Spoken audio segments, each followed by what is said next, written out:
থেকে সকলকে স্বাগত জানাই। আমাদের ডাক্তার মেয়ের নারকীয় নৃশংস হত্যাকাণ্ডে আমরা সবাই গভীরভাবে শোকাহত, মর্মাহত।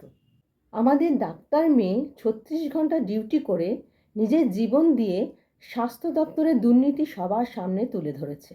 কাঁধ মিলিয়ে যখন আমরা প্রতিবাদ মিছিলে হাঁটছি, তখন আমার পাশের মানুষটি অপরিচিত হলেও একসাথে মিলিত হয়ে প্রতিবাদে সামিল হচ্ছি। আমাদের আন্দোলন রংহীন। আমাদের আন্দোলনের স্পন্দন উচ্চ কর্তৃপক্ষকে নাড়া দিতে পারছে না।